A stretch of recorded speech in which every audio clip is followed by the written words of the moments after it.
Sarjana Pertanian Magister Magister Sains selaku dosen ITP 21, kemudian Mbak Desi Tribodor ini Sarjana Pertanian selaku asisten tanaman PTPN 4 Regional 4, Mas Ibnu Handoko Sarjana Pertanian selaku asisten kepala PT Sukajadi Sawit Mekar, dan Mas Khalilur Rahman Fatani Sarjana Pertanian sebagai petani muda, dan yang terakhir Mas Fatahillah Ahmad Sarjana Pertanian sebagai Market Development Officer Corteva AgriScience. Yang kami hormati seluruh dosen, panitia, serta teman-teman peserta yang berbahagia. Puji syukur, marilah kita panjatkan kehadirat Allah Subhanahu wa Ta'ala, karena atas rahmat dan karunia-Nya pada hari ini kita dapat berkumpul secara virtual melalui Zoom dalam acara Proteksi Insight Sapa Alumni Peminatan Proteksi. Perkenalkan, saya Anissa yang akan memandu jalannya acara pagi hari ini. Harapan kami melalui kegiatan ini, teman-teman mahasiswa dapat memperoleh gambaran nyata mengenai berbagai profesi yang dapat ditekuni oleh lulusan proteksi tanaman Fakultas Pertanian UPN Veteran Yogyakarta, sekaligus mendapatkan bekal dan motivasi dalam mempersiapkan karir di masa depan. Baik, saya akan menjabarkan susunan acara pada pagi hari ini. Yang pertama ada pembukaan, kemudian sambutan oleh Kepala Lab Proteksi Tanaman, Bapak Danar Wicaksono, kemudian talk show bersama alumni, dan yang keempat sesi tanya jawab peserta, dan yang terakhir penutup. Baik, kita memasuki acara yang pertama, yaitu sambutan kepada Bapak Danar Wicaksono selaku Kepala Lab. Kami persilahkan. Ya, terima kasih Mbak Anissa. Assalamualaikum warahmatullahi wabarakatuh. Selamat, suara saya terdengar Mbak Anissa? Sudah terdengar Bapak. Sudah terdengar ya. Oke, baik.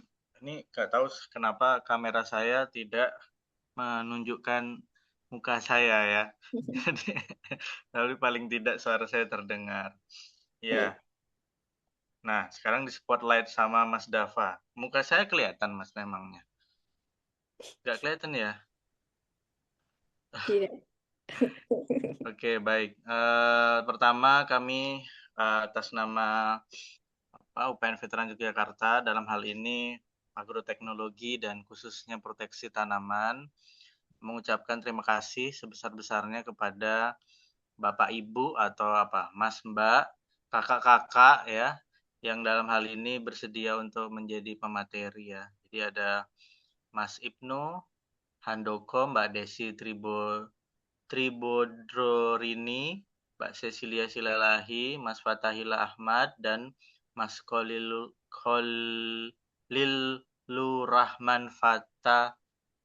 Fatani ya gitu. Jadi ini merupakan kegiatan rutin untuk kakak-kakak yang mungkin baru join Proteksi Insight yang keempat. Kegiatannya KBK Proteksi ya, yang di dalamnya juga ada laboratorium proteksi tanaman. Jadi KBK Proteksi ini ingin ada sentuhan kegiatan rutin yang sifatnya ilmiah, sekaligus baik itu keilmuan maupun tentang karir gitu ya. Kita sudah 4 kali alhamdulillah, dan tentu saja dibantu oleh kakak-kakak yang hari ini menjadi asisten laboratorium di proteksi tanaman. Itulah yang membuat semuanya berjalan dengan semuanya mungkin untuk berjalan. Nah, harapannya ini jadi gambaran, dan jangan lupa untuk join juga di Proteksi Insight berikutnya nanti.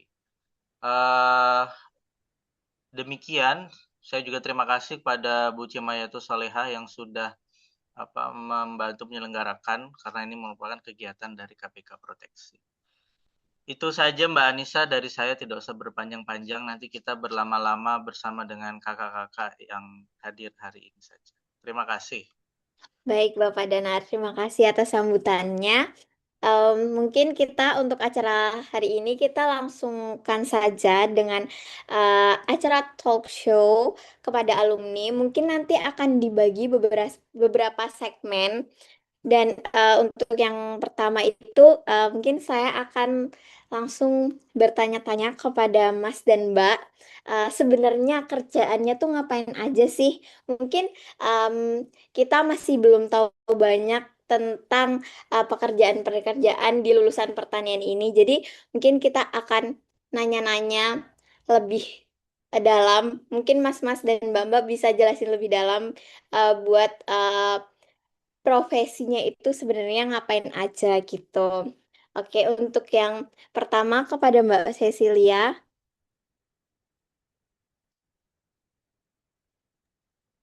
Iya, oke. Oh, jadi Oke. saya duluan nih, nggak sesuai Iya. rundown ya jadinya.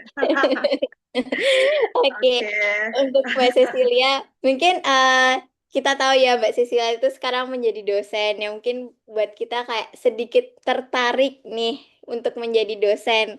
Sebenarnya untuk menjadi dosen itu pekerjaannya ngapain aja sih Mbak selain mengajar di kelas atau tanggung jawab yang lain mungkin eh, sebagai pekerjaan dosen selain mengajar seperti itu. Apakah boleh dijelaskan?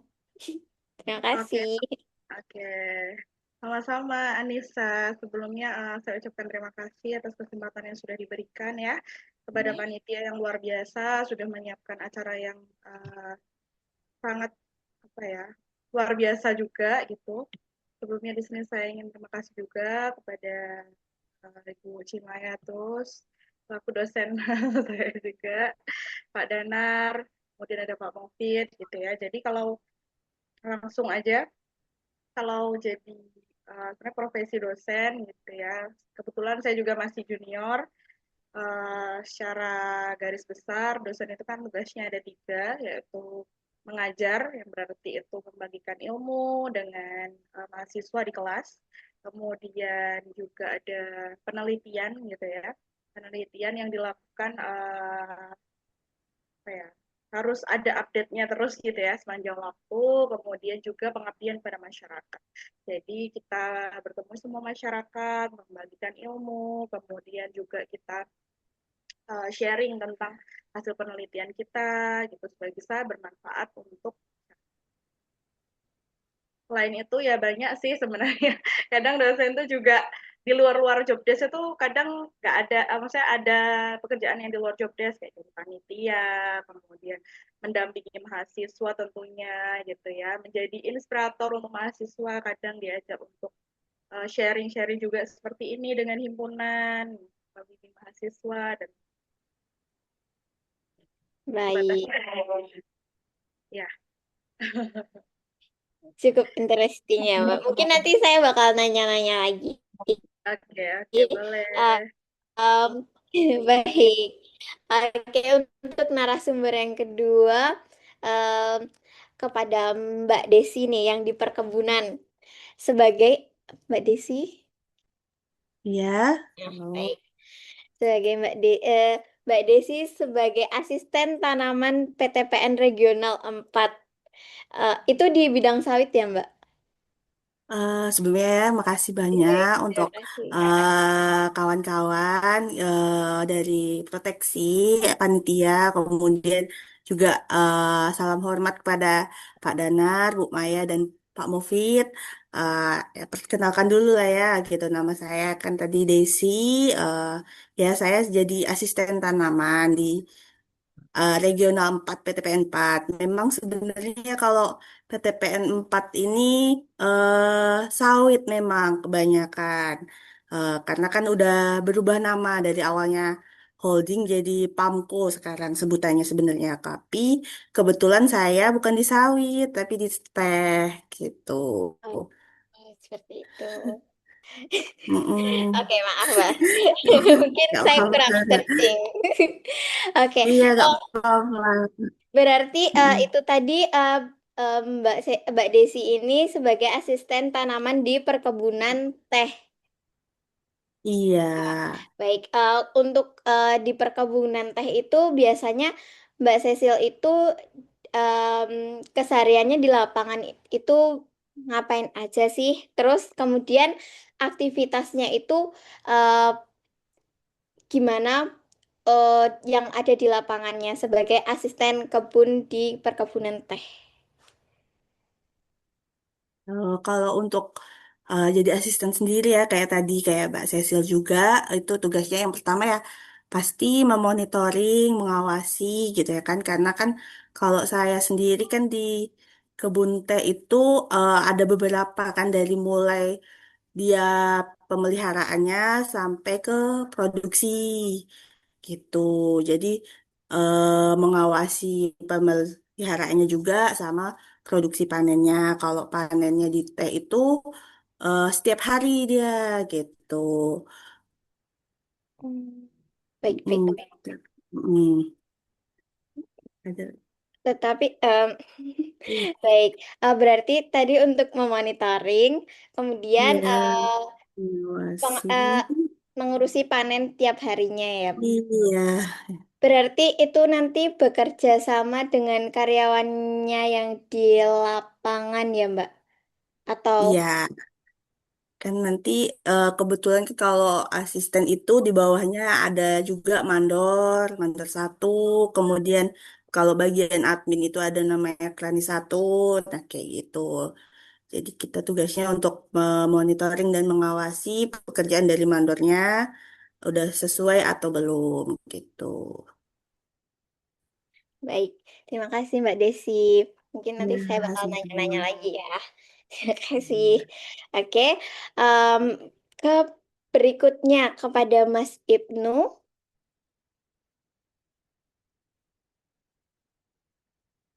Mas Ibnu. Oke, ya. Assalamualaikum warahmatullahi wabarakatuh. Waalaikumsalam Oke, warahmatullahi wabarakatuh. ya salam kenal ya buat adik-adik proteksi serta para narasumber sama Bu Maya. Saya lihat juga ada Pak Mufid ikut join, ya Bu. Mungkin udah lama juga saya nggak komunikasi sama Pak Mufid ya. Mungkin hmm, dari saya apa yang mau ditanya kira-kira? Sebenarnya masih sama karena segmennya kita bertanya tentang sebenarnya ngapain aja sih Mas. Oh gitu. Kemudian kita akan tahu ya karena Mas Ibnu kan kita tahu sebagai asisten kepala di perusahaan perkebunan sawit ya. Nah, gambaran pekerjaan sebagai asisten kepala itu seperti apa? Mungkin dari banyak teman-teman kita itu sangat ingin sekali menjadi asisten kebun di sawit gitu. Mungkin gambaran pekerjaannya itu seperti apa sih, Mas? Terima Hmm. kasih. Oke, mungkin gambaran pekerjaannya hampir sama ya, sama yang disampaikan sama Mbak Desi tadi yang di PTPN. Jadi kita memonitoring operasional kebun, perawatan kebun, sampai buah, sampai apa ya, sampai ke PKS, nanti ke produksi. Jadi gitu. Jadi dari awal kita pemupukan, penyemprotan, sampai itu kita monitoring anggota kerja sampai panen pun kita monitoring juga, sampai buah terkirim ke pabrik juga kita monitoring. Jadi untuk job asisten kepala ini sebenarnya dia lebih banyak memonitoring dibandingkan terjun ke lapangan karena yang lebih banyak biasanya asisten lapangan untuk mengerjakan itu semua gitu. Jadi buat rekan-rekan ya siapa tahu ada yang mau tertarik di perkebunan sawit sebenarnya peluangnya cukup besar ya untuk ke depan ini. Ya semoga bisa bergabung lah. Oke. Baik. Terima kasih ya Mas Ibnu. Mungkin nanti akan Ya, saya tanyakan lebih lanjut lagi di segmen ke depannya. Oke.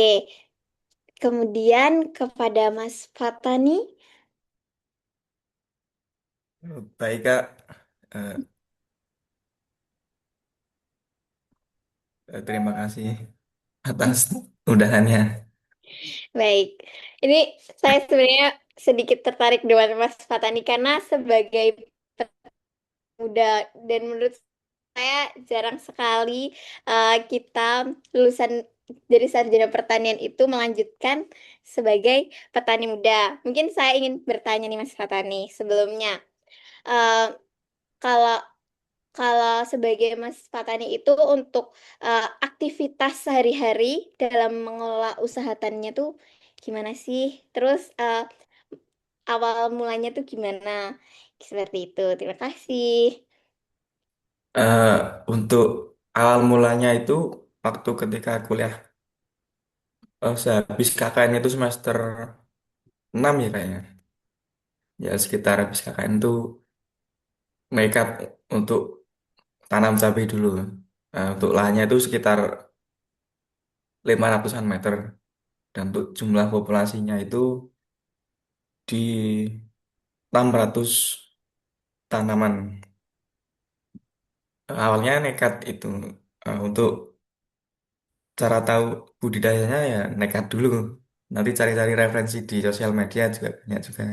Dan tanya teman saya juga yang sudah berpengalaman. Terus untuk Nah, mengelola, untuk oh ya, baik, Mas. dilanjut aja Mbak. Ah ya, untuk mengelola usahanya tuh gimana? Jadi nanti pemasarannya itu nanti gimana, Mas? Biasanya. Hmm. Kalau untuk pemasarnya saya langsung untuk saat ini, eh, kalau apa tonasenya biasanya di atas 100 kilo atau 50 kilo atas, biasanya langsung ke pengepul. Kalau yang dulu awalnya masih sedikit, eh, di sekitar rumah aja. Biasanya di apa jual-jual warung sayur itu kalau enggak ya jual online di ibu saya. Kalau dulu, Kalau Oh iya. Kalau pengumpul itu biasanya carinya di pasar ya, Mas? Atau nanti kita kayak buat cari-cari pengumpulnya itu loh di pasar Kak, atau kalau ada nanti pengepul adanya. enggak Mbak, kalau pengepul tuh biasanya di, kayak kelompok tani gitu. Kalau enggak khusus pengepul cabai itu ada. Kalau di Oh, pasar kan beda lagi nanti. baik. Jadi Baik. harga pengepul sama pasar tuh jauh. Biasanya pasar tuh ambilnya di pengepul juga. Oh, seperti itu. Baik, Mas. Terima kasih. Hmm. Mm. Sama-sama Mbak. Ya, nanti tanya di segmen selanjutnya lagi ya, Mas. Terima kasih. Baik. Oke, untuk narasumber yang terakhir kepada Mas Fatahila. Cek, halo, masuk gak suaranya? Masuk, Mas. Masuk. Oke, oke. Sebelumnya terima kasih banyak buat teman-teman yang memberikan kesempatan kepada saya buat ikut andil dalam mengisi di acara Proteksi Insight ini ya. Salam hormat kepada Ibu Maya, kemudian ada Pak Mofid juga, Bu Rukmo, Pak Danar, dan ada Bu Ita juga ya sepertinya ya. Eh, Sebelumnya perkenalkan, nama saya Fatahila Ahmad. eh Mungkin dari sedikit gambaran di sebagai market development ya, itu kita seperti kalau istilah gampangnya itu seperti PPL yang teman-teman tahu ya. Kita melakukan penyuluhan kepada teman-teman petani langsung ya di lapangan. Tetapi kalau dari kita kan ikut di perusahaan ya, ikut swasta, jadi kita mengenalkan obat kita dengan eh, memberikan solusi-solusi juga kepada teman-teman petani yang ada di lapangan. Terkhusus kalau bidang saya sendiri itu ada di tanaman pangan padi. Eh, ada yang mau ditanyakan lagi? Oke, Mas. Tadi kan seperti, maaf ya, Mas, Ya, izin nanya. Kan seperti PPL ya, Mas. Mungkin kalau misalnya di PPL itu berarti nanti ikut ke acara-acara di kelompok tani atau menyuluh seperti apa. Terus apakah mungkin kalau di PPL bedanya mungkin sambil mempromosikan eh, produk dari perusahaan tersebut ya. oke. Untuk eh, penyuluhannya seperti apa? Ya benar yang dikatakan seperti Mbak Anissa tadi ya.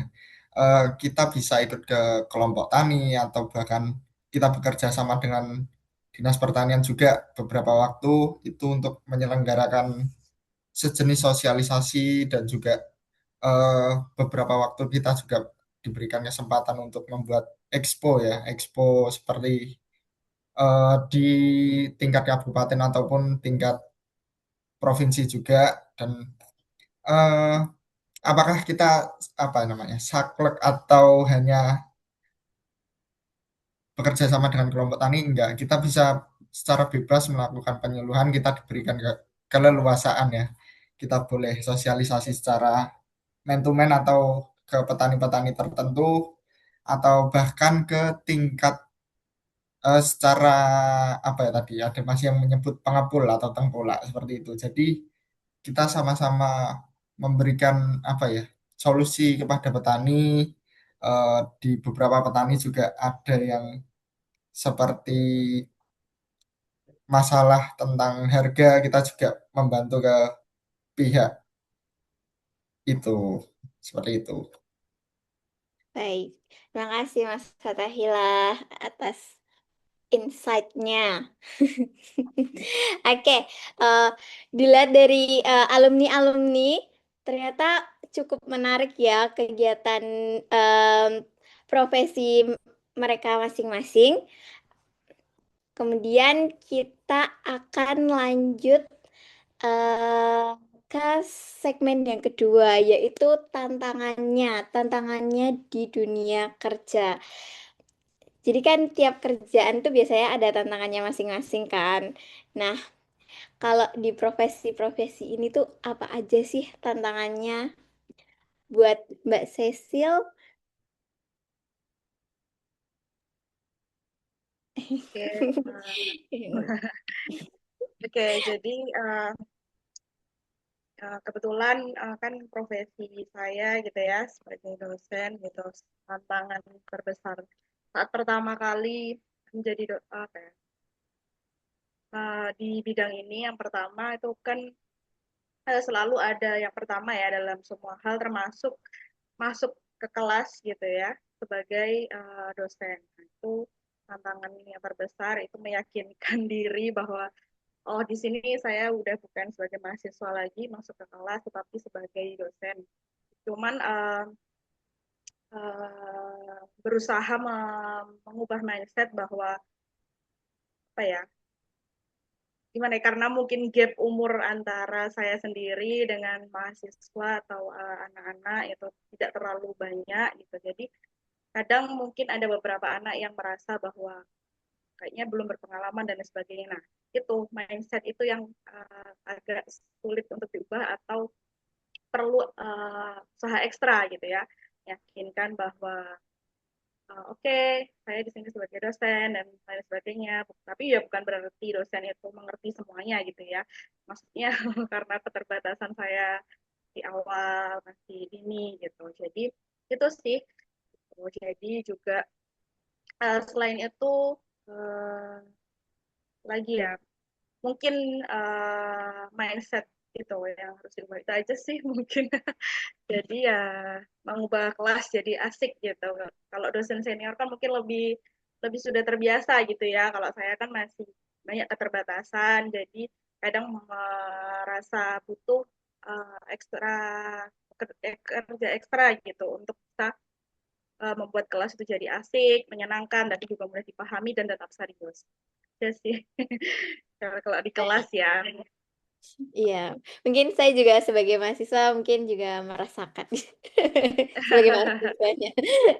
Ya, Baik, ya, Mas ya. Cecil, makasih atas Oke. informasinya. Kemudian eh, kepada Mbak Desi,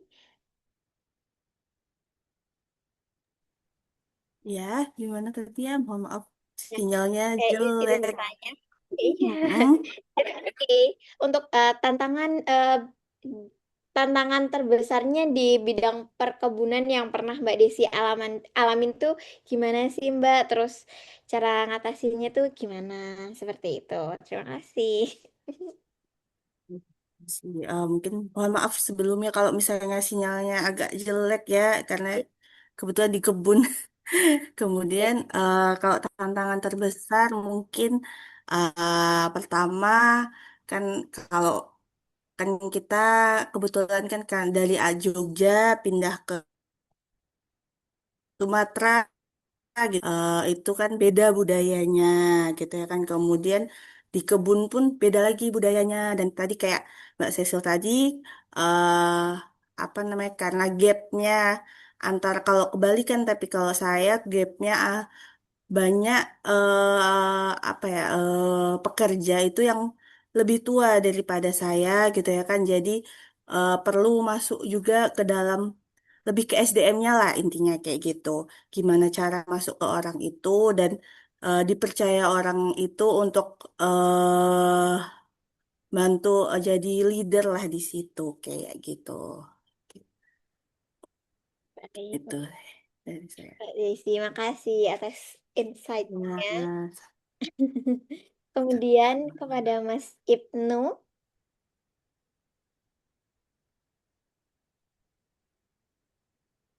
Baik, izin bertanya Mas, untuk tantangannya sebagai kepala kebun itu apa sih di awal-awal pekerjaannya Mas Ibnu? Terus ngatasinnya bagaimana? Terima kasih. Eh, yang pertama, dulu saya waktu daftar di kebun ini, awalnya saya coba-coba sebenarnya. Karena ikut teman-teman mau coba di sawit, jadi tantangannya biasanya merantau, meninggalkan keluarga, apalagi background saya kan Jawa kan, jadi mungkin pandangan kita untuk merantau, apalagi di Kalimantan, itu mungkin agak berat ya, apalagi terakhir kemarin kan sempat ada banyak insiden-insiden di Kalimantan. Jadi mungkin meyakinkan diri sendiri bahwa kita mau keluar dari zona nyaman itu aja dulu pertama.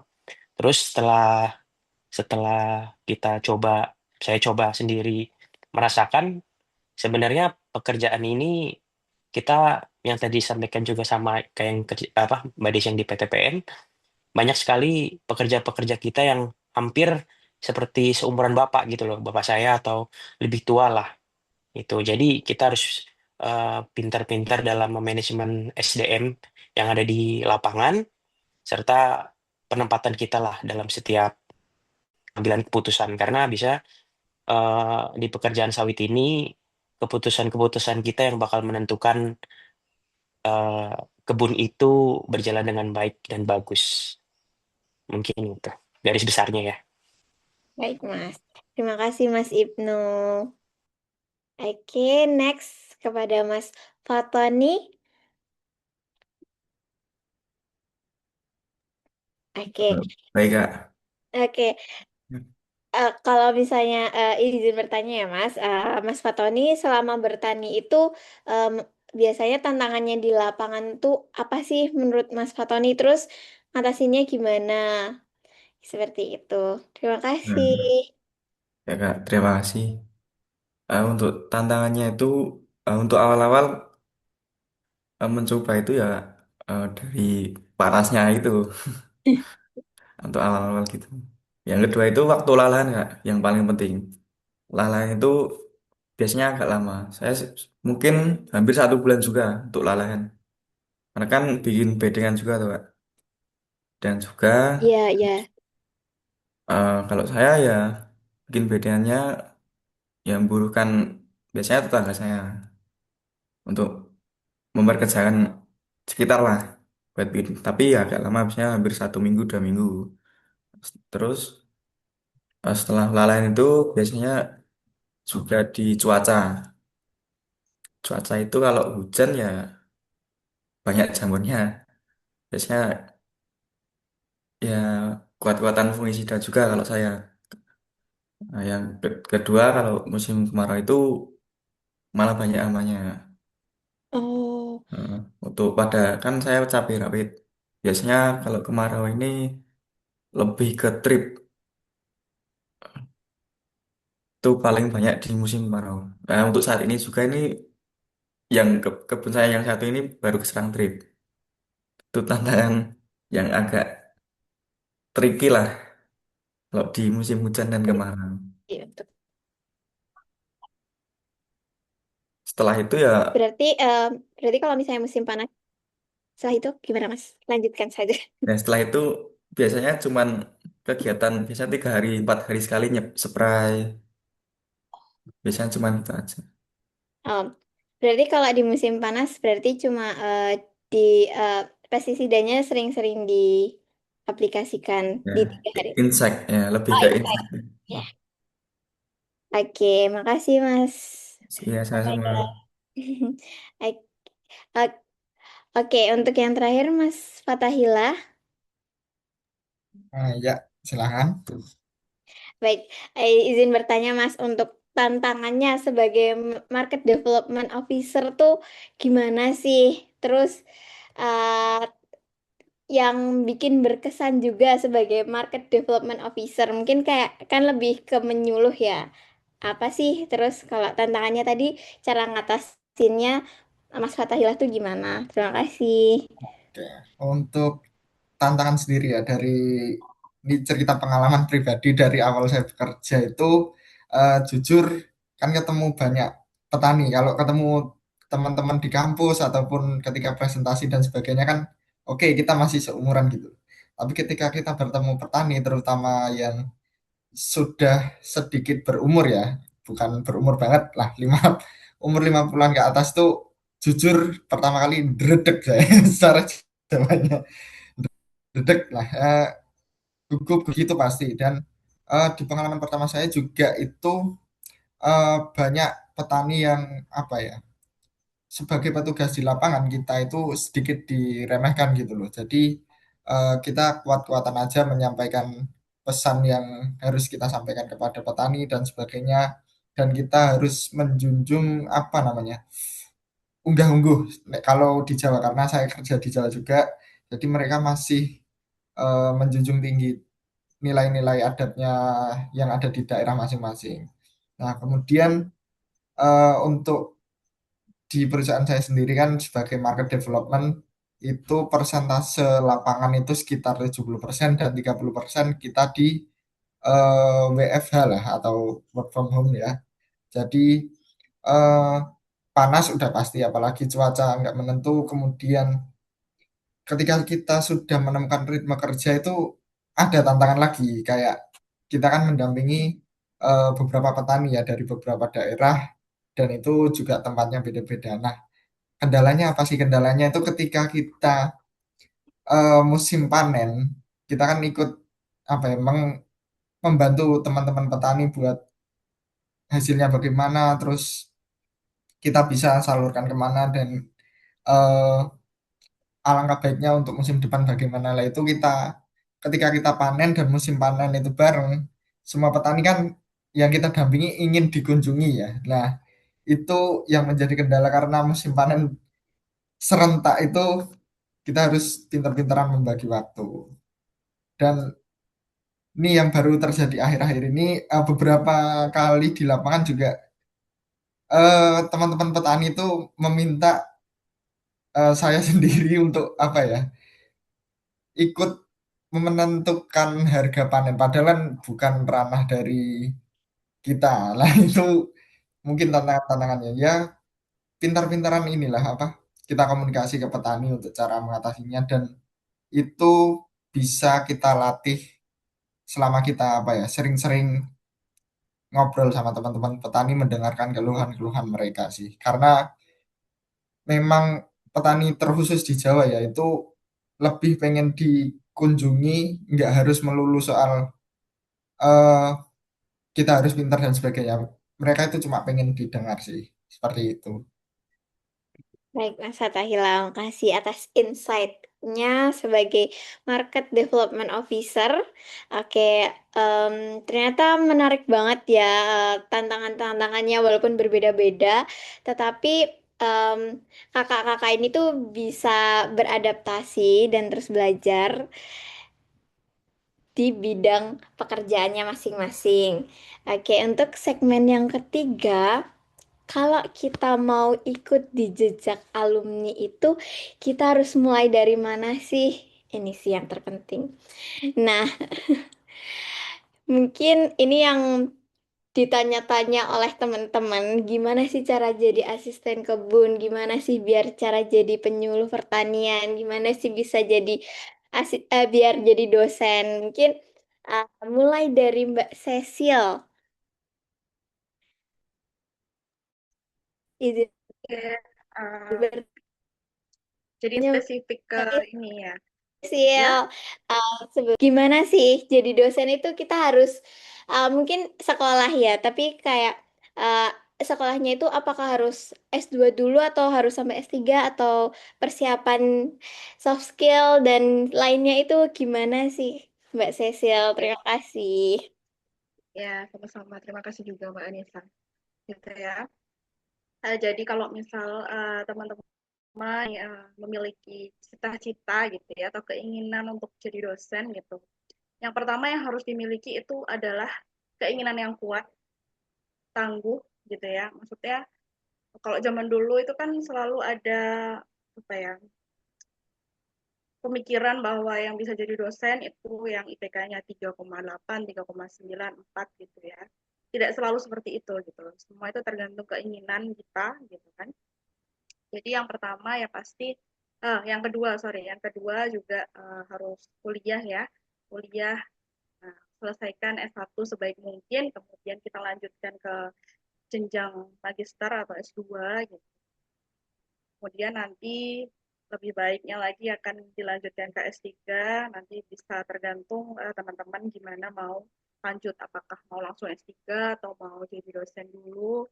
Nah, itu tergantung teman-teman maunya seperti apa gitu. Kemudian kalau menjadi dosen gitu ya, itu kan dianggap itu bukan hanya mengajar tadi seperti yang saya bilang, job desk-nya itu juga sebagai peneliti gitu. Jadi baiknya teman-teman itu bisa join sebagai asisten lab gitu ya atau asisten dosen, itu sangat baik dan sangat apa ya, sangat relate gitu. Nanti ketika kita kerja sebagai dosen itu bisa dipakai dan bisa dianggap sebagai apa ya, profesi yang menunjang gitu. Apalagi sambil belajar gitu kan. Kemudian join sama penelitian dosen atau mungkin penelitian teman yang sekiranya kita itu tertarik. Jadi buat apa sih kita gunanya kita untuk join penelitian, itu kan capek gitu ya. Ternyata banyak sekali manfaatnya. Bukan hanya belajar secara akademis di kelas, tapi di situ kita juga bisa belajar hal praktis ya, hal praktis yang nantinya akan sangat berguna dan ibarat kata tuh bisa sebagai identitas gitu. Identitas kita di mana nanti kita akan menjadi dosen. Nah, satu hal yang sangat penting kalau ingin menjadi dosen juga itu adalah linearitas. Gitu. Jadi kita harus linier gitu ketika kuliah itu baiknya kalau misal sekarang teman-teman itu udah di peminatan proteksi gitu ya, akan sangat baik ketika melanjutkan S2 itu di uh, prodi atau jenjang magister yang linier, misal di ilmu hama tanaman atau fitopatologi atau fitopatologi itu penyakit tanaman gitu. Jadi linier gitu. Jadi nanti ketika jadi dosen tuh diakui dan dianggap bisa apa ya, sejalan gitu. Nah, plusnya kalau misal teman-teman masih ada tawaran sertifikasi yang relatable gitu ya, sama saya dulu juga ikut sertifikasi pertanian organik atau sertifikasi pertanian berkelanjutan dan lain sebagainya yang diadakan oleh kampus, silahkan ikut gitu ya, tidak ada ruginya. Apalagi kalau dari kampus itu biasanya gratis atau free, padahal kalau di luar itu bisa berbayar gitu ya, bahkan sampai berjuta. Jadi saya sangat juga terima kasih dulu bisa ikut sertifikasi saat 2021 hampir COVID itu bersama prodi agroteknologi. Itu aja sih, banyak ya. Tapi ya intinya kemauan dulu sama. Iya. Baik, Mbak Cecil, terima kasih atas informasi yang diberikan. Kita lanjut kepada Mbak Desi. Izin bertanya, Mbak Desi, untuk di PTPN itu yang perlu dipersiapkan tuh apa sih? Terus proses rekrutmennya tuh gimana? Apakah kita harus mempersiapkan ini sejak kuliah atau gimana pengembangan soft skill waktu kuliahnya? Terima kasih. Terima kasih juga. Jadi kalau di PTPN ini gitu kan ada rekrutmen bersama gitu ya kan. Biasanya itu kalau untuk sekarang kalau dulu itu bersama BUMN RBB namanya. Kalau beberapa tahun terakhir lah itu, cuman dia nanti kalau dulu kan saya PTPN-nya masih PTPN 6 gitu ya kan, bisa milih ditempatkan di mana kayak gitu, regionalnya lah, daerahnya. Tapi kalau untuk sekarang itu dari sana langsung gitu. Jadi kita milihnya cuma bisa holding perkebunan, kalau enggak Pamko, Supportingco, sama Sugarco, tebu. Kemudian nanti dari sana, ya kalau untuk dipilih lah kita sendiri yang memilih mau fokus di mana. Kemudian nanti untuk penempatannya dipilih lagi dari pihak manajemen gitu. Kemudian kalau untuk soft skill yang dari apa namanya dari masa kuliah itu bisa tadi kayak Mbak Cecil tadi, mungkin sertifikasi itu sangat baik juga karena kan menambah di CV lah ya gitu. Kemudian apa namanya tadi asisten, jadi asisten lab, asisten dosen kayak gitu itu juga lebih dipertimbangkan lagi. Kemudian mulai belajar juga, eh, sama sih kayak tes CPNS mungkin ya. Itu jadi di situ ada TKD kayak gitu, TIU, kemudian tes bahasa Inggris kayak gitu.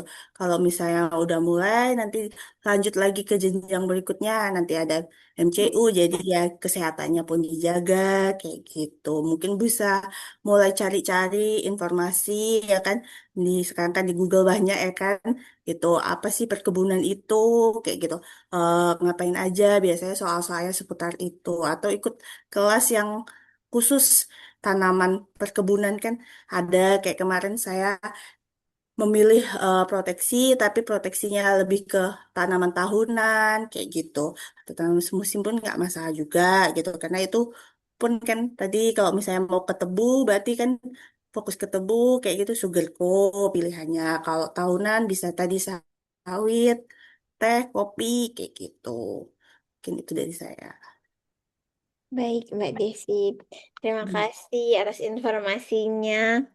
Mungkin ini yang pengen masuk BUMN bisa banget ya, teman-teman. Iya, bisa. Baik. Hmm. Oke, selanjutnya Pak Ibnu. Mas Ibnu. Kelihatan Eh, kelihatan beda banget ya. Maaf sekali.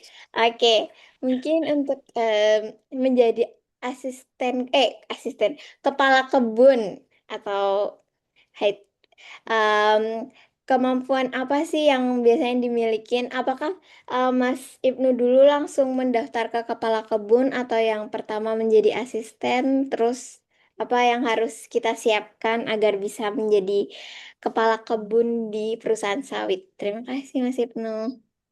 Oke. Eh, jadi pendaftar kemarin waktu saya daftar itu dari bawah, dari staf apa lapangan biasa. Jadi staf lapangan biasa. eh, Tesnya itu dia nggak menjurus ke sawitnya biasanya. Bisa kalau yang swasta perkebunan sawit yang swasta itu biasanya secara garis besar umum, mungkin tes-tes yang seperti biasa lah, yang umum-umum aja gitu, nggak ada yang penjurusan. Nah, nanti setelah itu baru kita ada training training school, ada fasilitas training school. Kalau saya kan di PT Musimas Group. Nah, PT Musimas Group itu jadi ada training school sekitar 2 bulan, 1 atau 2 bulan kemarin. Itu nanti kita belajar di kelas, ada pembimbingnya juga. Nah, nanti dari situ kita diajari berbagai jenis ilmu-ilmu di perkebunan kelapa sawit. Nah, nanti setelah dari training school di situ, ah, training school itu kita udah digaji itu. Nah, setelah di situ baru kita dipilih-pilih. Ada mungkin yang cocok jadi humas, ada mungkin bisa yang jadi sertifikasi, ada mungkin yang bisa di lab, macam-macam, ada berbagai jenis, nggak harus kita di lapangan. Jadi nanti dari pembimbing itu menilai kita lebih condong kemana atau lebih cocok kemana. Kebetulan kemarin setelah itu saya dipilih jadi staf lapangan. Nah, nanti setelah itu kita bekerja seperti biasa. Nanti dari pimpinan baru menyeleksi lagi mana-mana kandidat-kandidat yang kompeten untuk dipromosi lagi ke apa asisten kepala gitu. Nah, baru gitu. Jadi kemarin saya daftarnya dari bawah dulu, baru berlanjut ke jenjang berikutnya. Gitu. Baik, Mas Ibnu, terima kasih Hmm. atas informasinya agar bisa menjadi kepala kebun di perkebunan sawit Tony.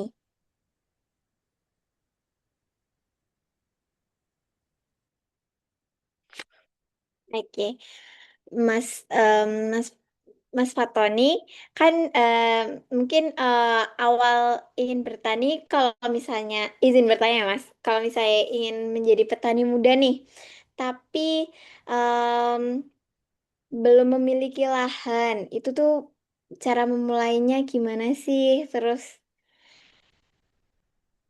persiapannya sebagai petani muda itu bagaimana? Terima kasih, Oke, Mas. oke ya, makasih juga.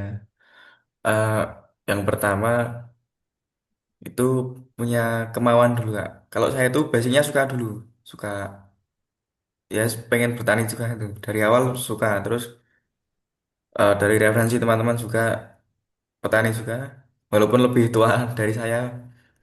Terus yang kedua nekat.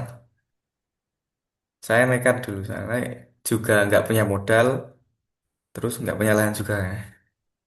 Nah, kebetulan teman saya punya lahan, tapi lahannya kosong terus nggak pernah ditanamin. Lah, suruh garap lah itu lahannya.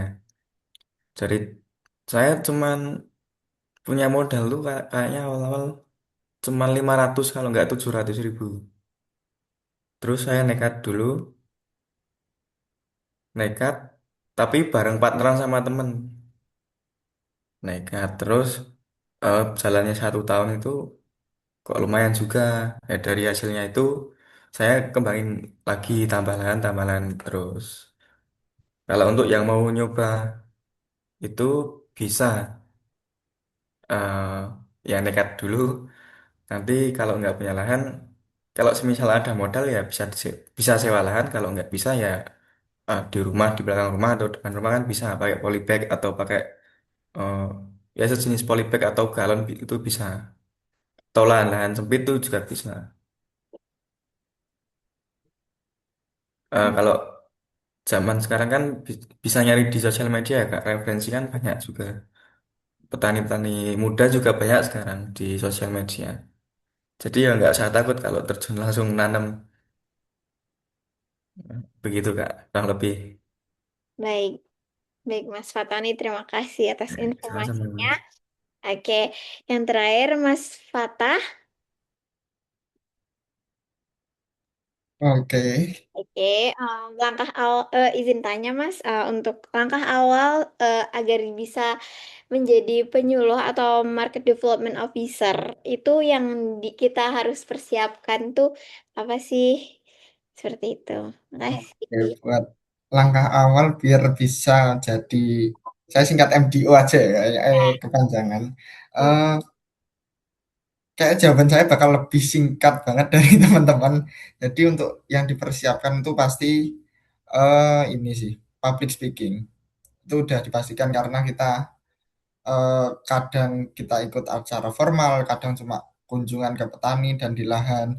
Kemudian ilmu-ilmu yang didapatkan di kuliah itu pasti terpakai. Jadi buat teman-teman yang masih mengikuti kelas-kelas, tolong diperhatikan juga materi-materi dari dosennya. Eh, Terus karena di MDO juga bukan cuma sebagai penyuluh atau pendamping, kita juga ada ke arah riset juga. Jadi mempersiapkan tentang bagaimana sih cara melakukan rancangan percobaan kalau di perkuliahan itu Pasti karena kita mencoba mencari, kalau saya sendiri ya, mencari dosis yang tepat untuk digunakan dan juga formulasi-formulasi yang bisa diterima petani dan menunjukkan hasil yang optimal di lapangan nanti. Jadi secara kesimpulannya itu untuk mempersiapkan menjadi MDO ya, dari public speaking, kemudian materi-materi dan juga kemauan juga sih, karena untuk menjadi MDO juga kita itu harus siap dengan semua kondisi yang ada di lapangan seperti itu. Baik, Mas Fatah. Terima kasih atas informasinya. Oke, oke, untuk yang terakhir, ada segmen yang terakhir itu pesan untuk kita sebagai mahasiswa yang mungkin uh, akan melanjutkan ke jenjang berikutnya. Oke, buat teman-teman sebelumnya peserta Proteksi Insight bisa banget melakukan presensi yang udah dikirim Mas Dava ke kolom chat. Oke, em, pesannya untuk kita sebagai mahasiswa buat kedepannya tuh gimana sih? Untuk Mbak Cecil dulu. Terima kasih. Oke, pesan apa nih? Apa aja sih Mbak? Untuk kita di masa depan tuh harus gimana biar bisa mungkin jadi dosen seperti itu. Oke, pesan ya. Jadi pesan yang sering selalu saya sampaikan gitu ya untuk anak-anak di kelas dan juga mungkin sekarang adik-adik gitu ya, yang sekarang ikut Proteksi Insight gitu. Mungkin banyak yang mahasiswa itu yang mengejar nilai akademik gitu ya, maksudnya IPK dan mendewakan IPK. Sebenarnya penting ya, IPK itu sangat penting gitu. Kita tetap bisa reach IPK itu paling enggak sekian gitu. Cuman ada yang jauh lebih penting daripada itu gitu. Yang pertama itu pasti harus bermoral dan beretika gitu. Jadi saya sering menekankan untuk teman-teman itu lebih bisa menghargai kepada sesama, kepada yang lebih tua gitu ya, kepada yang di bawahnya juga gitu. Itu sangat penting. Dan di era yang zaman yang sekarang gitu ya, penuh dengan kita bergelut dengan AI yang luar biasa gitu ya. Kalau kita itu uh, moral dan etikanya itu di bawah gitu atau kurang, itu akan sangat apa ya? Kita nih akan menjadi generasi selanjutnya itu akan tergerus oleh hal-hal seperti itu, AI dan lain sebagainya. Kemudian perlu ya membangun rasa ingin tahu gitu, rasa ingin tahu terhadap apapun ya. Kita menjadi ingin tahu akan hal-hal yang baik dan apa ya, memiliki empati atas itu gitu juga sangat penting. Kemudian berpikir kritis dan integritas gitu ya. Jadi itu salah satu modal untuk teman-teman proteksi untuk bisa menjadi yang terbaik gitu ya di bidang apapun. Jadi kita berpikir kritis bahwa yang benar-benar salah-salah dan kita bisa membedakan itu dengan jelas. Gitu ya. Kemudian memiliki integritas pastinya dan jadi pribadi yang tangguh gitu ya. Jadi tidak ada sesuatu yang baik atau indah gitu ya kita capai dengan mudah gitu. Jadi pasti ada perjuangan. Perjuangan di situ kita naik tangga selangkah demi selangkah gitu ya. Sama seperti kita belajar berjalan gitu ya. Ada kalanya kita itu jatuh tapi kita bangun lagi untuk bisa mengambil langkah selanjutnya. Jadi itu yang perlu kita tekankan selain akademik, selain nilai di atas kertas.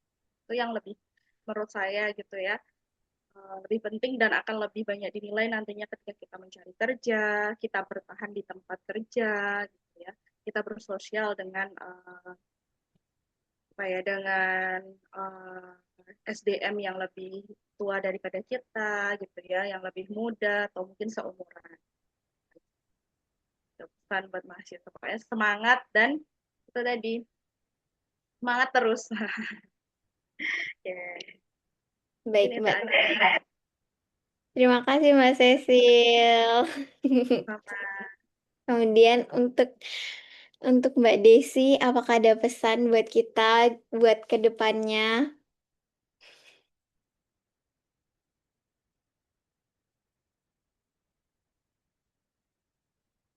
Halo, halo, iya. Ya, Maaf, sinyal.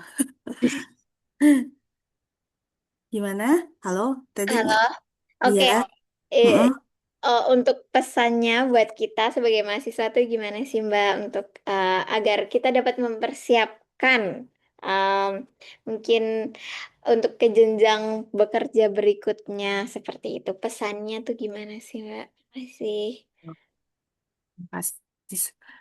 Sebenarnya mungkin sama kayak Mbak Cecil tadi ya. Ke yang pertama tadi tentang etika, kemudian integritas juga membangun apa namanya sosialisasi lah kepada yang lain, cari pengalaman baru gitu ya kan.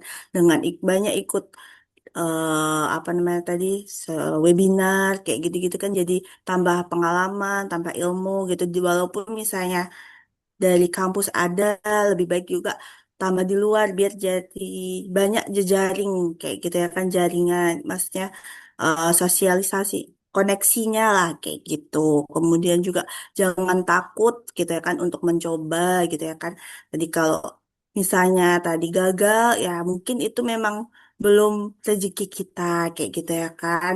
Am, ada nanti pasti saatnya kayak gitu ya kan rezeki yang akan disiapkan dari yang di atas gitu ya kan. Tapi ya kita terus berusaha gitu ya, tetap semangat kayak gitu untuk adik-adik yang lain juga ya kan. Karena kan kalau ditengok-tengok kan sekarang makin katanya berat di kondisi saat ini kayak gitu ya kan.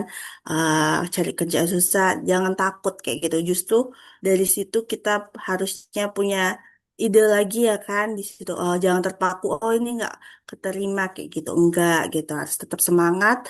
Pasti ada jalannya kayak gitu. Tuh dari saya. Baik, terima kasih Mbak Desi. Mhm. Oke, selanjutnya Mas Ibnu, apakah ada pesan yang disampaikan atau tips and trick boleh sebagai kita sebagai mahasiswa agar bisa menata karir di masa depan? Oke, jadi ini saya berbagi pengalaman pribadi aja. Saya bisa survive dengan posisi yang sekarang. Jadi selama masih menjabat jadi mahasiswa, saya rasa berorganisasi itu penting. Salah satunya mungkin berorganisasi jadi asisten dosen itu salah satunya sebenarnya organisasi juga. Mau organisasi kampus dan apapun itu, saya rasa dampaknya nanti di pekerjaan, walaupun sekarang mungkin belum berdampak, nanti di pekerjaan ada dampaknya, karena saya merasakan sendiri. Jadi secara nggak langsung, public speaking dari mahasiswa-mahasiswa baru ini terbentuk, walaupun kita sekarang ini belum merasakannya gitu. Itu secara nggak langsung ya dampaknya. Saya karena merasakan sendiri. Dan pola pikir berorganisasi lebih lebih baik gitu. Jadi kalau dari adik-adik sekarang udah belajar berorganisasi, di ikut dari asisten dosen, ikut Bu Maya, Pak Mufid, atau dari himpunan-himpunan, itu melatih kita, pola pikir kita agar dalam pengambilan keputusan pun lebih baik. Itu. Eh, terus mencoba hal-hal yang baru itu bagus juga, tapi saya dulu sebenarnya kalau nggak dibantu sama teman-teman saya mendaftar di perkebunan, saya mungkin nggak daftar di perkebunan.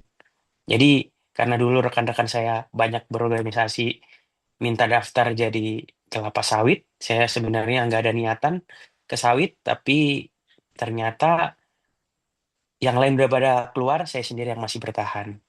Jadi mm, jangan takut nyoba hal-hal yang baru, itu manusiawi kalau kita gagal, nggak ada masalah. Mungkin itu, makasih. Baik Mas Ibnu Handoko atas pesannya. Kemudian untuk Mas Fatoni, Mas Khalil Fatoni, apakah ada pesan yang disampaikan untuk kita? Ya, baik Kak. Untuk pesan dari yang masih kuliah atau yang itu, kalau saya jangan takut mencoba bertani. Eh, karena bertani ini ada seninya juga, kalau menurut saya ya. Kalau dari pengalaman saya kan ternyata juga asik juga. Walaupun dari waktu hampir setiap hari ke kebun, dari pagi sore kalau awal-awal itu nggak ada pulangnya, tapi asik juga. Paman jangan takut bertani. Kalau kalau mau coba sendiri dulu nggak apa-apa. Di berbagai komoditas nggak nggak cuma cabai doang. Kalau saya kan dari awal langsung ke cabai. Tapi kalau mau coba yang lain nggak apa-apa, cuman sama sama juga. Kalau untuk cabai kan lebih perawatannya lebih rumit. Lain kemungkinan bisa lebih gampang lah di hortikultura. Kalau untuk mencoba juga nggak apa-apa. Yang penting modal-modal nekat. Kalau saya modal nekat, soalnya biasanya suka. Terima kasih. Baik, Mas Fatoni. Terima kasih atas pesannya. Oke, untuk Mas Fatah, apakah ada pesan yang mau disampaikan untuk kita buat merancang karir ke depannya?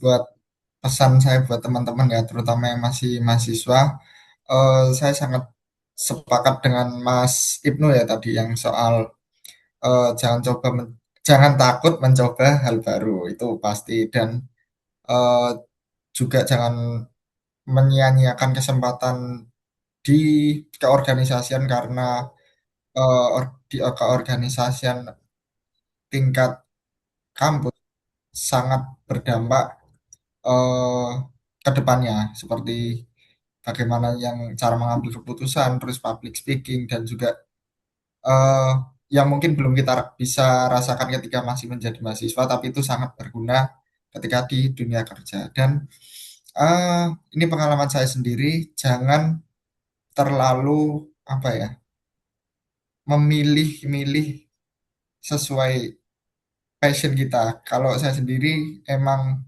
dulu terhambat di izin orang tua karena dulu pengennya di sawit kan, di perkebunan sawit, tetapi eh, orang tua tidak mengizinkan untuk saya sendiri merantau, jadi saya mencoba mencari pekerjaan-pekerjaan yang ada di Jawa Tengah khususnya, dan dulu saya sangat menolak sekali bekerja di bidang marketing and sales ya terutama. Tapi setelah dicoba ternyata tidak seburuk itu. Jadi jangan takut mencoba hal-hal baru sih. Seperti itu. Baik, Mas Fatah, terima kasih.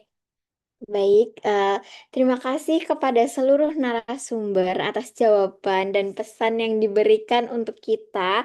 Semoga em, hal ini tuh dapat menjadi inspirasi bagi seluruh peserta dalam mengikuti kegiatan pada pagi hari ini.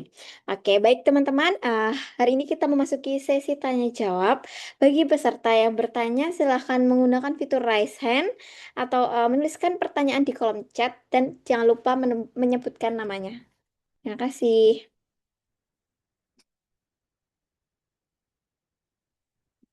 Baik, Mas Dava. Ya, perkenalkan nama saya Muhammad Dava Ardian. Mungkin saya ingin bertanya kepada Mbak Desi ya, terkait dengan Mbak Desi tadi menyinggung soal tentang sertifikasi ya.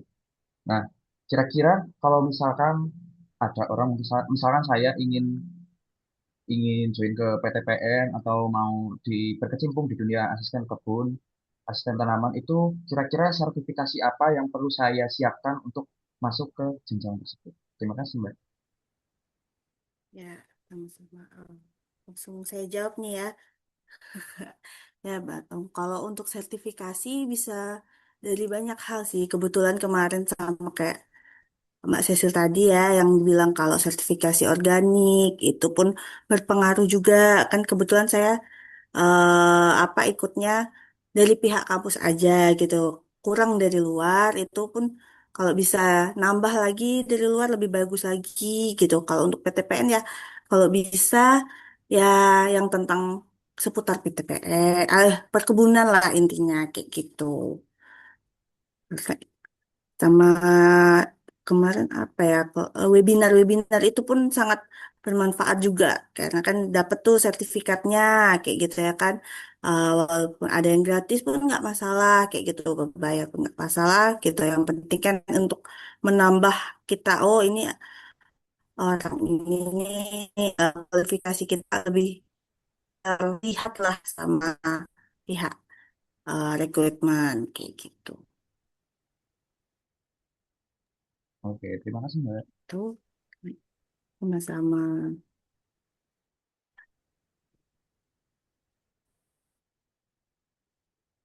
Baik, apakah ada yang ingin bertanya lagi, teman-teman?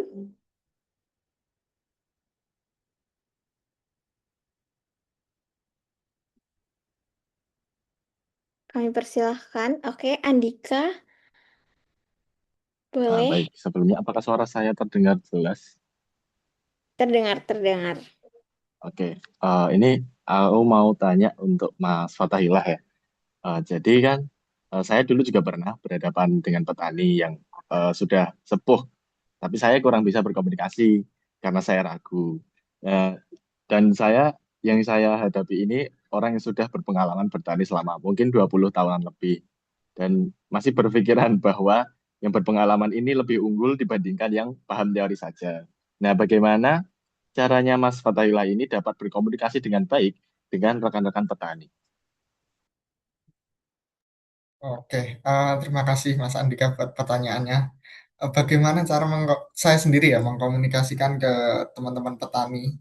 Ya, sama-sama kita punya apa ya pengalaman eh, berbincang langsung dengan petani, terutama yang agak sepuh. Memang beberapa yang saya temui karakternya ada yang seperti itu. Mereka berpengalaman lebih banyak itu pasti. Dan eh, bagaimana cara kita memasukkan informasi baru kepada mereka yang belum tentu mereka bisa menerimanya itu ketika kita hanya secara teori ya atau hanya berbincang itu pasti mereka ada rasa menyepelekan itu ada pasti. Nah, kalau dari saya sendiri saya coba apa ya istilahnya kalau zaman sekarang kita kasih makan egonya dulu lah.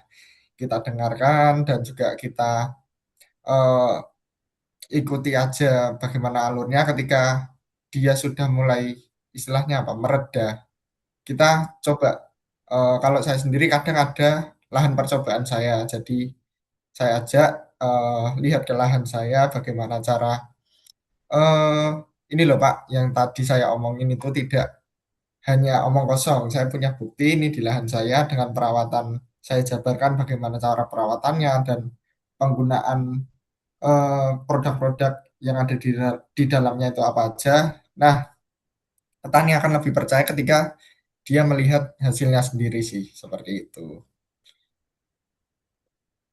Baik, Mas, terima kasih. Oke, sama-sama. Baik, teman-teman, bisa raise hand jika ingin bertanya.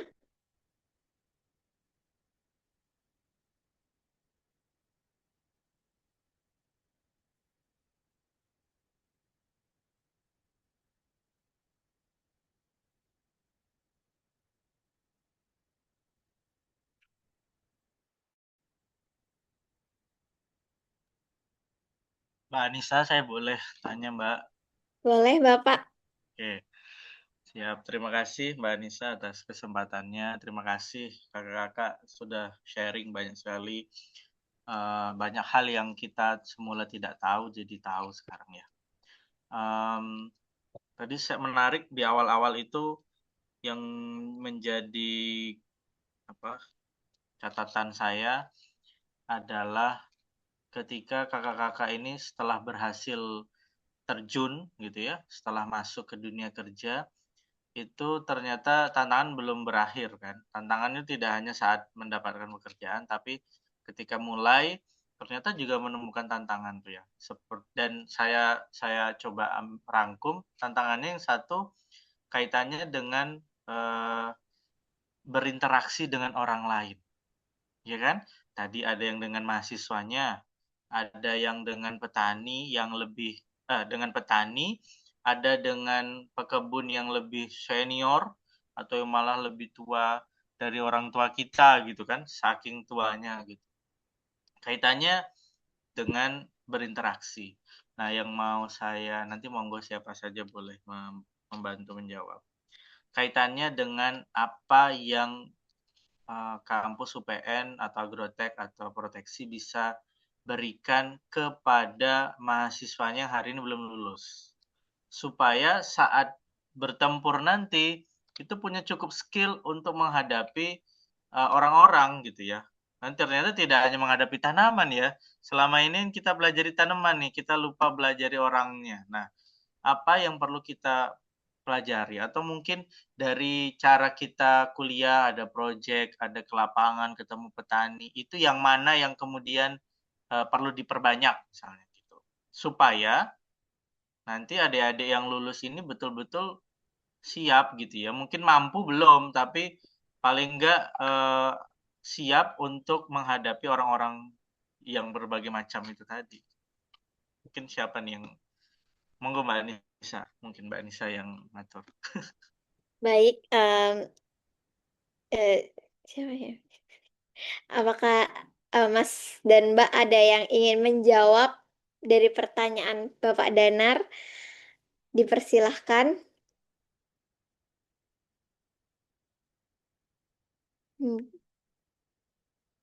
Mungkin Mbak Desi?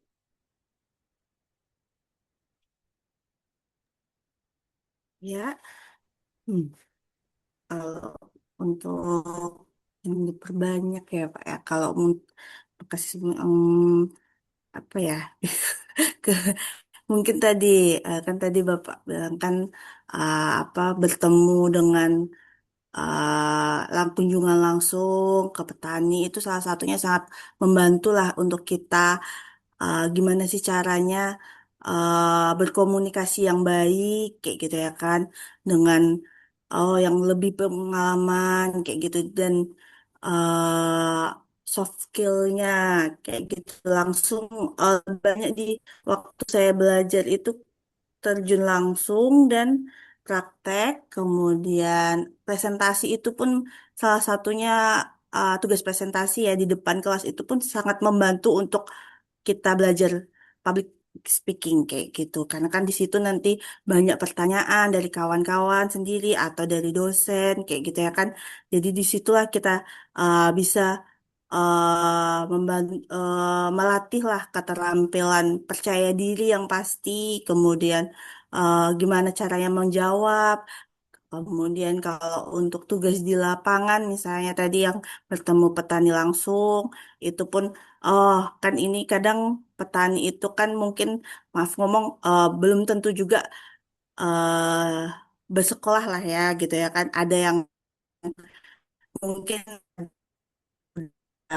bakat di desa gitu, itu meneruskan. Nah, kita tanyanya gimana bagusnya kayak gitu kan sangat melatih juga lah untuk kita kayak gitu. Gimana cara bagusnya etikanya yang baik dan benar. Kayak gitu. Mungkin itu dari saya. Mungkin ada tambahan dari Mas Mbak yang lain kayak gitu. Baik, apakah dari Mas dan Mbak ada tambahan dari jawaban Mbak Desi seperti Mbak Cecil atau Mas Fatah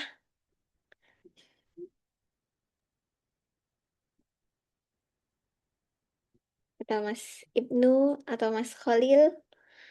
Oke, boleh izin menambahkan sedikit.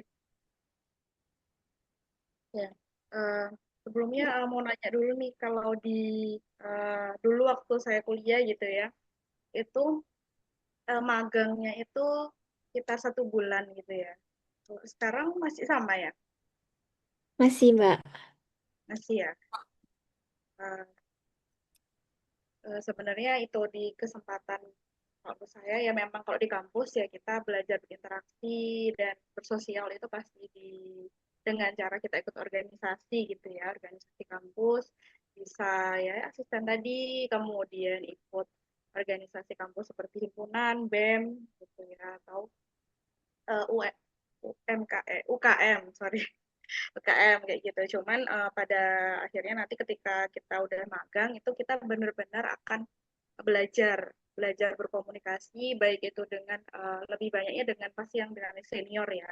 Jadi kita bisa kayak apa ya role apa kayak berperan gitu sebagai pekerja di situ. Nah, di situ mungkin kita akan benar-benar belajar berkomunikasi, menyesuaikan diri gitu. Cuman eh, mungkin kalau di tempat saya bekerja gitu ya, sekarang itu lebih banyak praktek gitu. Maksudnya durasi magangnya itu lebih lama dibandingkan di UPN gitu. Jadi banyak perusahaan itu yang apa ya apresiasi gitu eh, durasi magang yang lebih lama dibandingkan yang dulu saya di kampus UPN gitu karena dirasa mungkin terlalu sedikit atau bagaimana.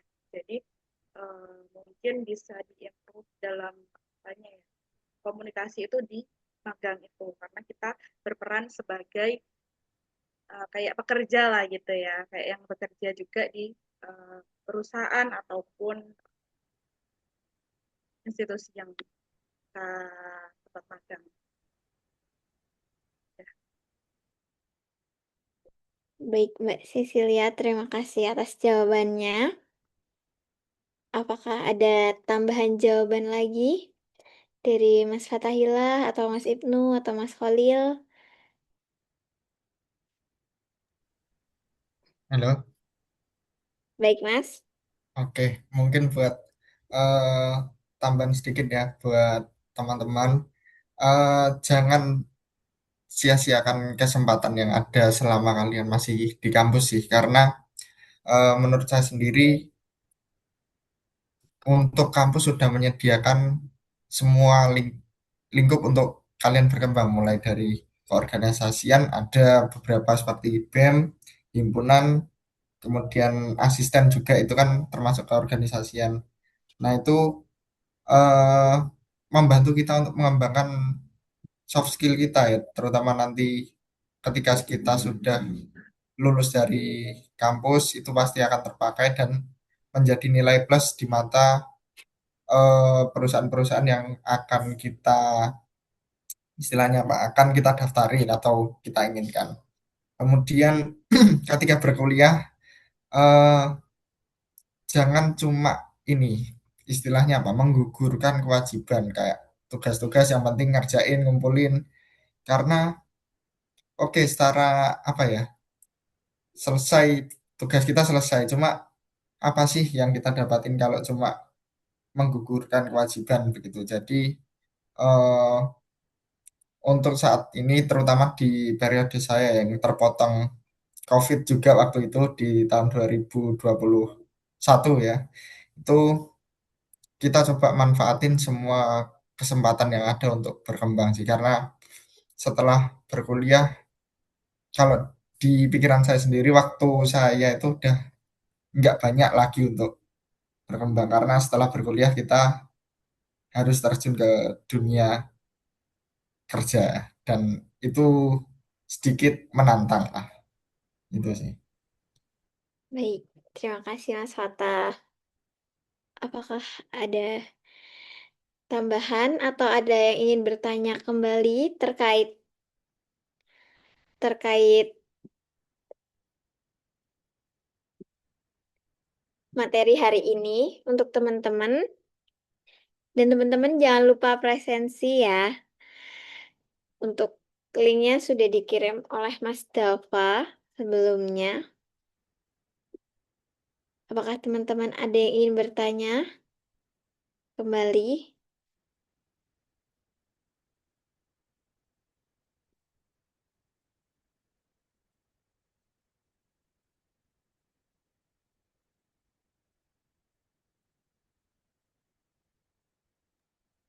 Mungkin dari Bu Maya atau Pak Mufid, Mbak Anissa ada yang mau disampaikan mungkin?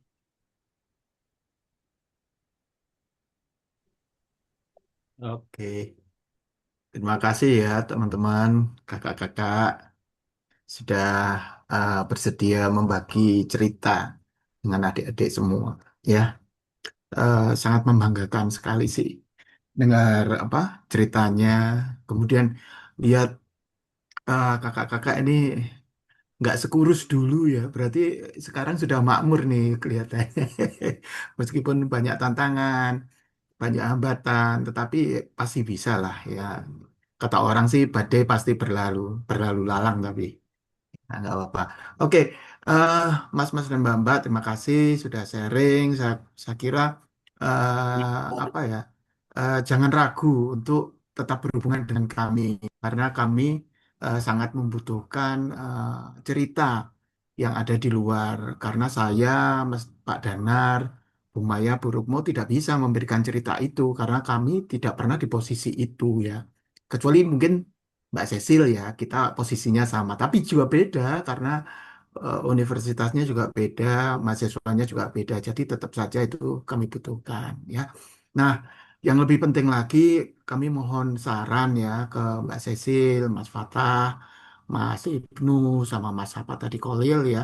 Apa sih yang perlu kami tambahkan, baik itu di kuliah, baik itu di apa komunikasi kita sehari-hari, baik itu di kelas maupun di luar kelas, dan juga di acara praktikum dan acara-acara yang lainnya, supaya apa-apa yang mungkin Mas dan Mbak ini rasakan belum ada atau sesuatu yang loh kok ada ini saya belum pernah mendapat. Nah, itu bisa kami persiapkan lebih awal supaya adik-adik kelas itu bisa lebih siap ya menghadapi masa depan yang tentu tantangannya itu nggak semakin ringan tapi semakin berat.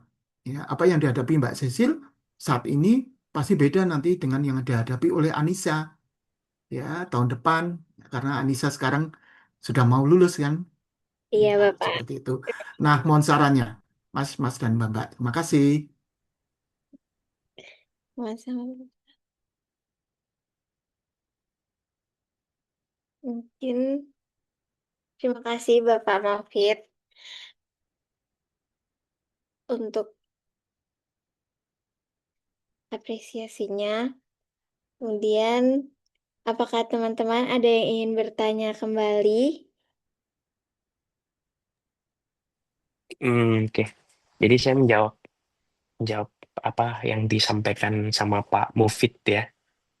Jadi mungkin ada tambahan-tambahan yang bisa saya sharekan sedikit mengenai kebetulan kan saya juga dulu sempat ikut dalam asisten dosen juga seperti adik-adik yang lagi berjalan ini. Jadi mungkin saran saya untuk adik-adik yang sedang menjalankan tugas membantu Bu Maya ini sebagai kepala proteksi dan untuk mengajar yang di UPN sendiri, saya rasa lebih banyak berinteraksi dengan praktikan ini lebih secara tanya jawab ya dibandingkan kita ngasih teori-teori atau kita ngasih penjelasan. Kayaknya dulu saya ngejelasin di depan mahasiswa praktikan-praktikan itu mungkin yang dicerna mungkin 30%, 20% gitu. Tapi kalau mereka menjelaskan balik atau kita lebih sering berinteraksi, mungkin mereka lebih paham juga. Dan dari dalam sistem pekerjaan sendiri, saya sendiri, maksudnya di perkebunan kelapa sawit ini, ada tim sendiri ada tim yang lebih ke pembahasan ke proteksinya. Saya sendiri untuk ke proteksinya untuk di sini ini memang sedikit. Saya cuma memonitoring aja. Jadi eh, alangkah baiknya ke depan mungkin dari sistem asistensi ataupun nanti pemaparan materi lebih ke arah dua arah. Jadi itu mungkin lebih mahasiswa sendiri lebih bisa mencerna terlebih dari materinya dan public speak-nya pun lebih bagus. Karena kalau kita sendiri yang ngomong kadang mereka ngedengerin, kadang ngelihat kanan kirinya kan. Nah, itu mungkin itu sedikit tambahan dari pertanyaan Pak Mufid ya. Oke, terima kasih. Iya. Terima kasih Mas Ibnu atas masukannya. Apakah dari Mbak dan Mas narasumber ingin em, memberikan masukan lagi kepada kami?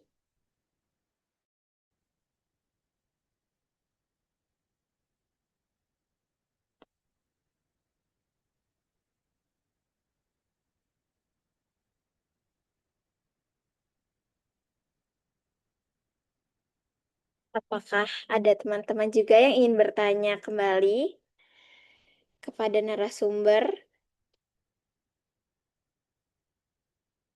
Baik, Mas Dava.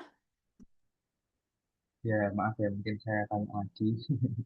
Jadi mungkin sekarang mungkin saya ingin bertanya kepada Mas Khairul Fatani tentang apa pertanian cabai ini. Saya juga tertarik sama percabaian ini. Kebetulan saya juga lagi mau menjalani KKN itu, Mas, di daerah Klaten ya. Nah, biasanya itu kan kalau di musim-musim kan sekarang lagi musim kemarau ya. Itu setahu saya itu untuk tingkat serangan dari kutu kebul itu tinggi. Nah, biasanya untuk kutu kebulku itu sering untuk menularkan ke virus. Mungkin minta wejangannya, Mas. Bagaimana cara untuk pengendalian dari Gemini virus ini, Mas? Karena kebetulan KWT di daerah KKN saya itu sedang menanam cabai. Gitu. Mungkin itu, Mas. Oke, baik. Kutu kebul berarti ya, Mas? Betul, Mas. Kalau kutu kebul saya biasanya di fase vegetatif pakai bahan aktif imidacloprid yang merek Avidor. Biasanya saya rolling pakai abamectin vegetatif. Terus kalau enggak nanti yang dosis tinggi pakai nitentviram. Tapi kalau yang tinggi lagi saya pakai Pegasus, Mas. Biasanya langsung kayak tembakan Pegasus. Tapi biasanya kalau Gemini itu faktornya banyak juga. Dari genetik juga kan bisa kan Gemini. Nanti juga dilihat juga di bawah daun kan biasanya kutu kebulnya. Kalau ada kutu kebulnya berarti itu terkena dari kutu kebulnya. Kalau biasanya itu saya rolling itu intervalnya 4 hari sekali biasanya. Terus lebih baik saya tunggal, nggak tidak dicampur nutrisi juga, nggak campur fungisidanya. Kalau biasanya lebih baik sore menjelang maghrib tuh Mas kalau waktu penyempraiannya. Karena kan lebih banyak di malam hari kan kalau sama. Hmm. Nah, biasanya gitu Mas kurang lebihnya. Kalau pakai Pegasus itu kebakar nggak, Mas? Kan pengalaman saya tuh di melon itu dispray Pegasus, Pegasus apa ya? Apa ya, saya lupa. Di Aventuron ya kalau nggak salah ya. Ya di Aventuron Itu di melon itu kemarin pada apa kena fitotoksis itu, Mas. Apa kalau di cabai itu aman nggak, Mas? tergantung usia Mas kalau biasanya kalau udah 40 hari ke atas tuh saya berani pakai Pegasus. Tapi dosnya kecil saja. Biasanya cuma 10 mili kalau nggak 5 mili. Kurang lebih segitu per tankinya. Itu Nah, untuk tahap terakhirnya tapi kalau nggak mempan biasanya pakai Pegasus. jadi istilahnya Pegasus itu pilihan terakhir gitu ya, Mas Ya, ya. cuman buat tembakan doang itu Mas. Ya, kalau sudah susah itu. Nah, izin tanya lagi, Mas, mungkin kalau misalkan si cabenya ini sudah terkena Gemini virus, tapi kekeh itu ada orang yang memang kekeh untuk ditetap biarkan dia hidup kan biasanya kalau pengendalian Gemini virus itu kan kita cabut gitu. Nah itu apakah bisa dengan tanaman yang sudah terinfeksi itu bisakah kita maksimalkan untuk produktivitasnya atau memang mau nggak mau kita cabut, Mas? Kalau dari pengalaman saya nggak saya cabut. Biasanya kan nggak semuanya terkena, cuma satu dua paling. Nah, malah saya nggak cabut, soalnya kan biasanya malah buahnya lebih banyak mas yang terkena Gemini. Masih bisa bertumbuh tapi ya nggak maksimal. Tapi buahnya masih oke. Kalau saya nggak cabut mas. Saya takutnya kan akarnya udah nyebar ya mas, udah banyak. Nanti kalau nyulam ya ya emang gitu. Mending diurus aja sampai akhir kalau saya. Kalau varietasnya biasa pakai apa mas? Kalau di rawit Saya itu cabai rawit tipe ori mas. Nah, oh, varietasnya kalau sekarang pakai Sangguriang, kalau dulu pakai 212. oh dulu 212. Ya, kok saya tuh sering dengar-dengar orang pakai ori itu sebenarnya ori itu varietas atau bentuknya itu mas? Saya bingung sampai sekarang ini. Kan Ori itu tipe kayaknya, tipenya gitu mas. Lebih ke mungkin bentuk juga tipenya. Kalau varietasnya kan ya itu 212, Sangguriang nanti ada apa? Kalau kaliber beda deh mas. Kalau ori ya itu kayak 212 itu varietasnya. Lebih ke tipe ring mas itu kalau ori. makasih ya mas ya. Baik mas, mas. Baik. Em, Terima kasih Mas Khalil telah em, menjawab pertanyaan dari Mas Dava. Untuk Ibu Maya, apakah ada Ya, yang ingin disampaikan? ya, Mbak Nisa nih, saya coba ini ya, Mas. Senang sekali saya tadi mendengarkan pemaparan dari para alumni kita ya. Ternyata sekarang sudah begitu dewasa ya, cara penyampaiannya, kemudian beda sekali dengan waktu berhadapan di kampus ya. Ternyata ya seperti itu yang namanya apa eh, pengalaman itu sangat sangat apa namanya menambah kita untuk menjadi lebih lebih percaya diri, lebih bisa menguasai medan. Nah, itu sangat sangat kelihatan ya bedanya. Eh Begini, saya coba menyambung lagi nih, masih tetap sama dengan pertanyaannya Pak Danar maupun Pak Amfit, dan coba saya luruskan dulu saja. Mungkin Ibnu, karena Ibnu kan sudah lama ya, angkatan lama dengan saya. Dan sekarang saya udah bukan Kaleb lagi. Mungkin Ibnu masih tahunya Kaleb ya, karena dulu ya cukup lama saya memang jadi Kaleb. Sempat diganti Pak Danar, tapi ini sekarang nanti sudah ada yang baru lagi nih. Karena beliau Pak Danar nanti sedang menempuh S3, jadi dengan kesibukannya ini sudah nanti ada pengganti Kaleb yang baru lagi. Tapi saya ya senang sih ya kalau kalau bertemu dengan para anak-anak mahasiswa yang dulu sering berinteraksi di lab ya waktu itu jadi asisten. Nah, makanya saya juga ikut membantu Mas Danar ini hubungin siapa-siapa yang kira-kira bisa untuk dijadikan apa namanya ya narasumber gitu. Nah, begini, pernah saya bertemu dengan eh, apa ya dari Syngenta itu Pak siapa waktu itu kok saya lupa itu mengatakan kelemahan atau kekurangan mahasiswa proteksi kita ya dari UPN itu ternyata kalau di lapangan dihadapkan dengan eh, apa namanya OPT di lapangan ya ditanya katanya eh, belum begitu hafal ya mungkin tidak hanya hama mungkin di penyakit pun katanya seperti itu. Nah, apakah itu juga dirasakan oleh ya Cecil, Ibnu, Desi, ya, Fatah dan Holil waktu awal di lapangan? Apakah memang merasakan ini apa ya nama hamanya? Ini apa ya nama penyakitnya kan? Seperti itu, apakah juga terjadi? Kalau memang itu ya mungkin bisa jadi eh, apa ya namanya terjun ke lapangannya tuh mungkin perlu ditambahkan atau seperti apa gitu ya. Karena ini kok informasinya saya hanya baru mendengarkan dari yang dari Syngenta, mungkin akan berbeda dari yang lainnya. Makanya mohon masukan-masukannya untuk bisa perbaikan ke depan gitu ya. Yes, terima kasih itu.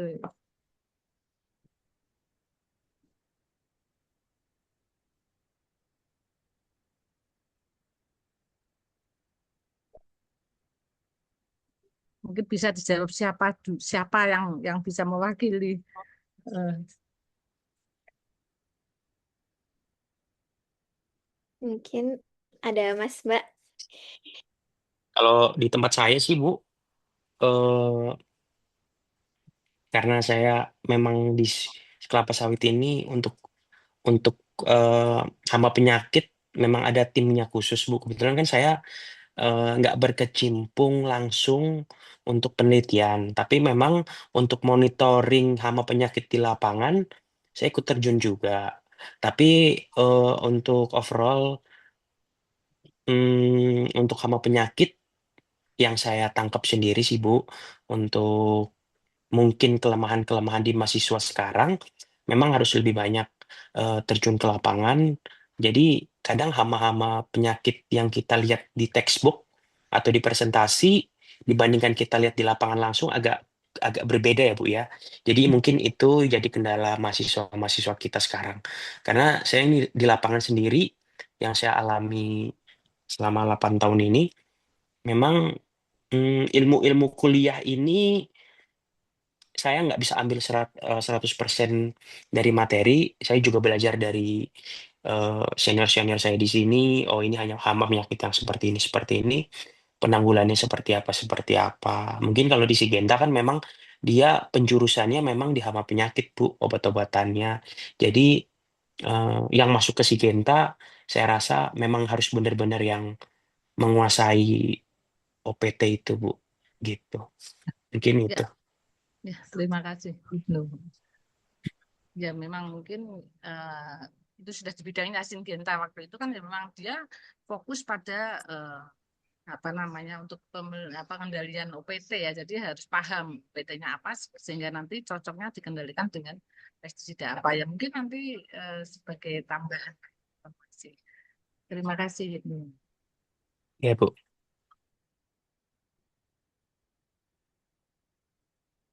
Baik, apakah ada yang ingin disampaikan kembali atau teman-teman ada yang ingin bertanya? Jika tidak, mungkin kita akan akhiri sesi talk show Proteksi Insight ini.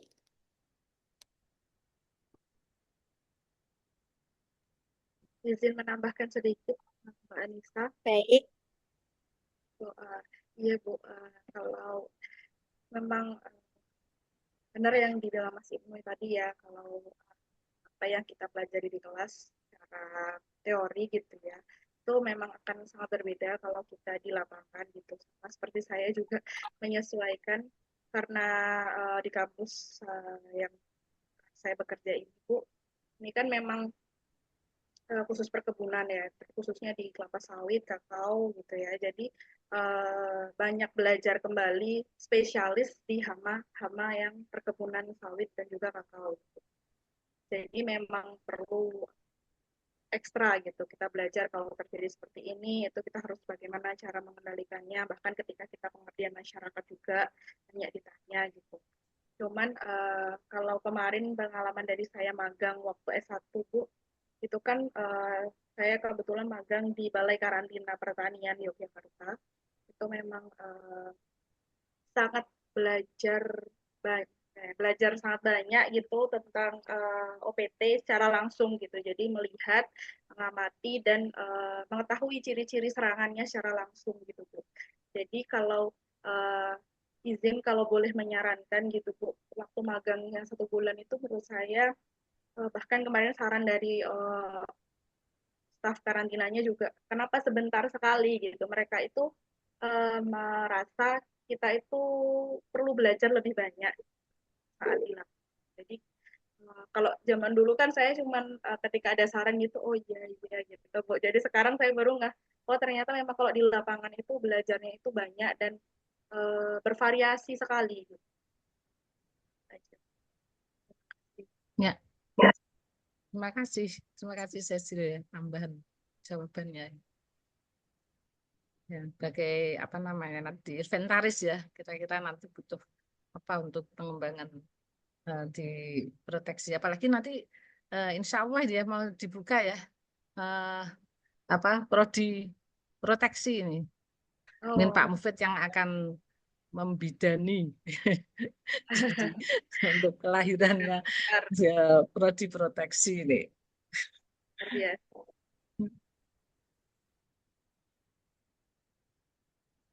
Baik, terima kasih Mbak Cecilia. Oke. Em, Terima kasih atas kami ucapkan terima kasih untuk seluruh narasumber em, telah memberikan kami pengalaman dan ilmu dan inspirasi yang sangat bermanfaat bagi mahasiswa, khususnya mahasiswa Fakultas Pertanian UPN Veteran Yogyakarta.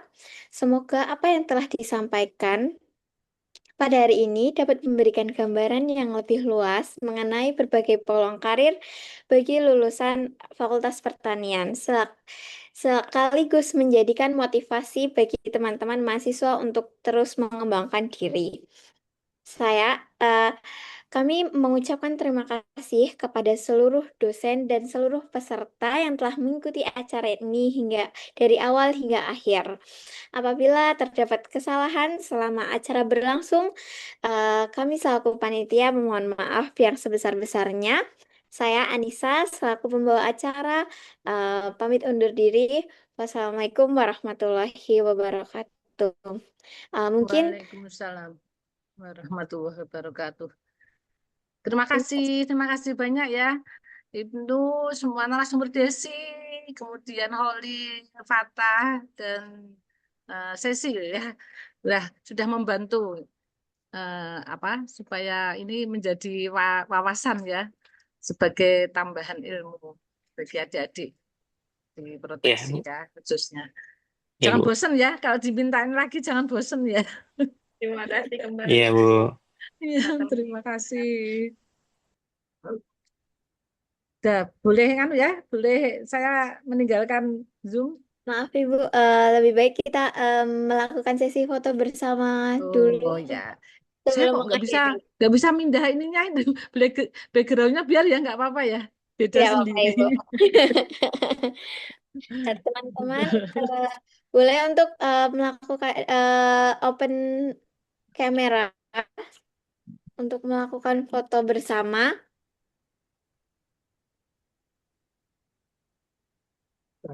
Baik, oke. Kita mulai saya foto ya. Satu, dua, tiga.